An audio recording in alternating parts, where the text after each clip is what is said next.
What's going down, folks? It's your boy C23 back on the sticks once again with another NBA 2K16 MyGM episode. And in the last episode, I asked you guys if you thought it was time for me to make a trade and who you thought I should trade for. And of course, I got a lot of good submissions for recommendations. And among all the recommendations, the name that stood out to me the most was Khris Middleton. Now, in order for me to get Khris, I have to give up Thomas Robinson, J.R. Smith, Anthony Brown, and a 2020 first rounder. Now, I know it seems like a lot, but basically what the trade boils down to is a first round overall pick in 2020 and J.R. Smith for Khris Middleton.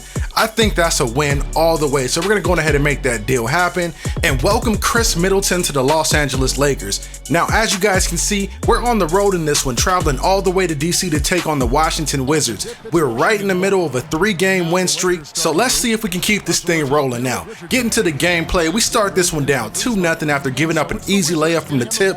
D. Russ now trying to set up the offense, looking down low to Randle in the post. Randle with a nice little pump fake up and under for the score. That was pretty nice right there. We might just have to get Randle more touches down in the post. If he's going to be showing up like that, we might be able to take advantage down low. But what's up with the lack of defense right there? Come on, fellas.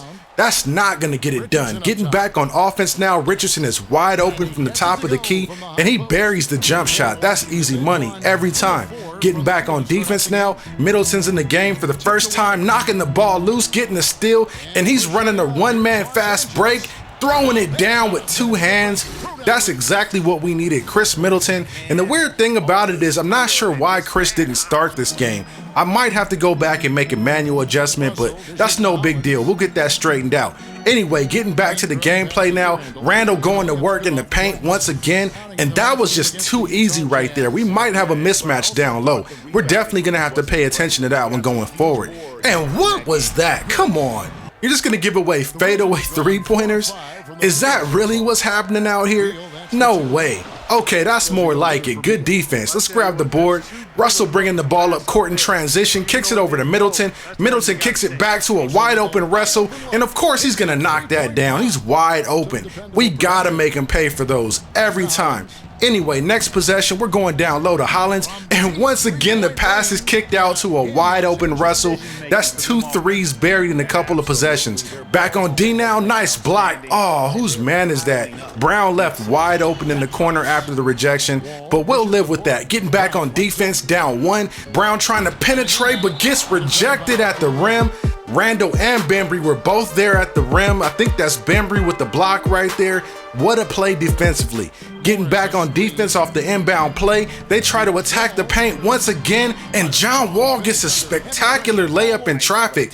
That was pretty impressive. Okay, I'll give him that. But we can't let that happen anymore. We have to do a better job on defense. Now, after the blown layup / dunk attempt right there by Ingram, we're getting back on defense in transition. Middleton is trying to play aggressively here and force the steal, but the Wizards move the ball and hit Wall wide open in the corner, but he blows the wide open 3. So we grab the board. Russell kicking the ball up to Hollins. Hollins kicking it to Ingram. Ingram trying to go ISO one-on-one against Wall, but then he finds a wide open D. Russ who drains the three-pointer with a perfect release. So as long as they're leaving Russell open behind the three-point arc, we gotta make him pay.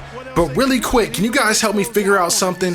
Why is John Wall rocking the retro 12s? Didn't he sign a contract with Adidas? I'm almost sure that he did, but we're throwing lobs in this one, folks. And that's probably the first of many to come, with Middleton throwing the lob up to Ingram.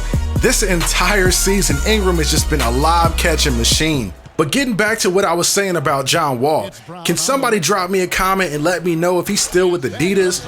Or maybe that contract expired and he signed with the Jordan brand. I have no idea. Will one of you shoe fanatics out there let me know what's going on as Middleton catches the dime from Russell and throws it down. That was a pretty nice play. But next possession, Russell's trying to get into the offense, kicking it over to Ingram. Ingram attacking the paint and completely airballs everything. There's no way. Come on, 2K. Please get rid of that for 2K17. That animation cannot exist next year as Middleton catches the lob. Oh, and gets fancy with the layup, too. I don't know why Khris just didn't grab that and bash it, but hey, we'll take it if you want to get fancy with the layup. But look at the pick and roll by Alexander. Okay, finishing strong at the rim, trying to get the coach's attention for more playing time. I see you out there. being aggressive. That's exactly what we need. Now, folks, I'm thinking about making another move in the next day or so on the roster, and I wanted to run it by you guys to get your thoughts first. I'm thinking about moving Jordan Clarkson. Now, I know I'm going completely against everything I said a couple of episodes ago about Jordan being untouchable and this and that. A lot of teams have been throwing trade proposals at me for Jordan, and I'm thinking I might be able to put a package together to get something nice for Jordan, including a first-round draft pick, which we don't have this year. So what do you guys think about that? We already acquired Khris Middleton, we have Brandon Ingram, and we have D. Russ. So that's a pretty good nucleus going forward. And oh, I completely forgot about Julius. So all we really need now is a 5. And I think that there's a couple of guys we could bring in to play center during free agency. I'm gonna have to go back and check, but I'm pretty sure we'll be able to get at least a decent center in free agency. But what do you guys think about that? Let me know what you think. Oh, as Ryan Hollins rejects that shot.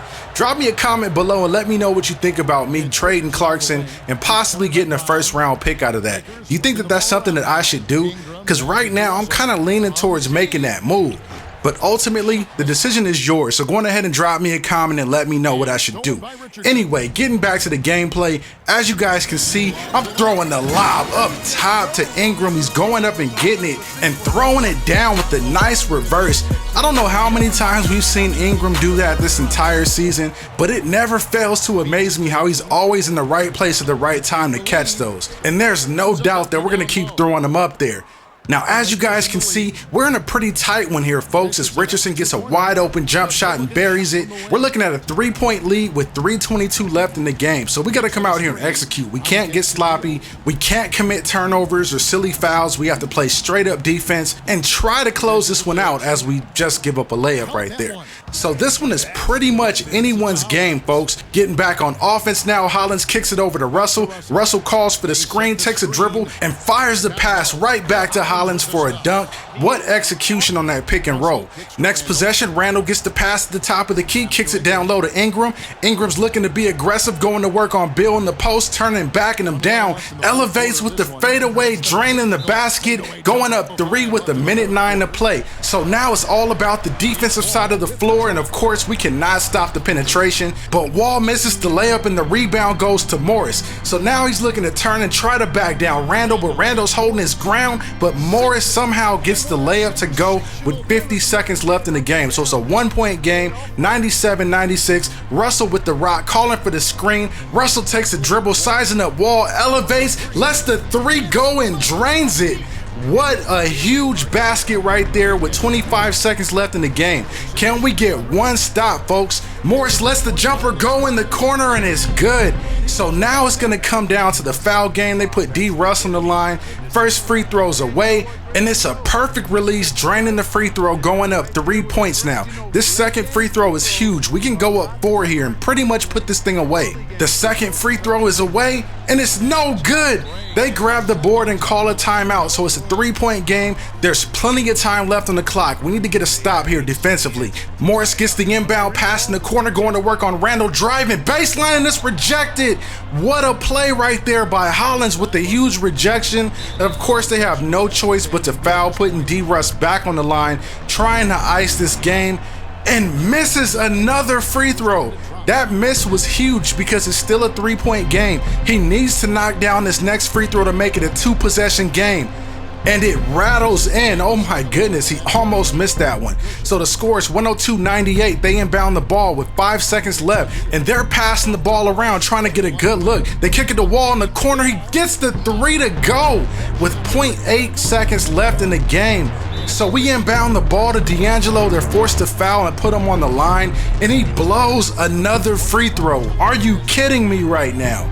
This is unbelievable. We need this next one to drop, and he knocks it in. It's a 2-point game with 0.3 seconds left, and look at what happens. Oh my goodness. Fortunately though for us, that did not count. He did not get the shot off in time, and we end up surviving this one on the road in DC against the Wizards, 103-101. We tried our best to give this one away, folks, but we ended up hanging on and taking the W. I'll take it. Taking a quick look at the box score though, look at D. Russ doing his thing with 25 points, Ingram with a solid 18, Khris Middleton contributing with 17 points on his first outing as a Laker. Not bad. It's gonna improve, folks, as we go forward in this one, but that's not a bad start. Anyways, folks, that's all the time I got in this one. I hope you guys enjoyed the video. Don't forget to like, share, comment, and subscribe. I'm signing off, and I'll see you in the next one.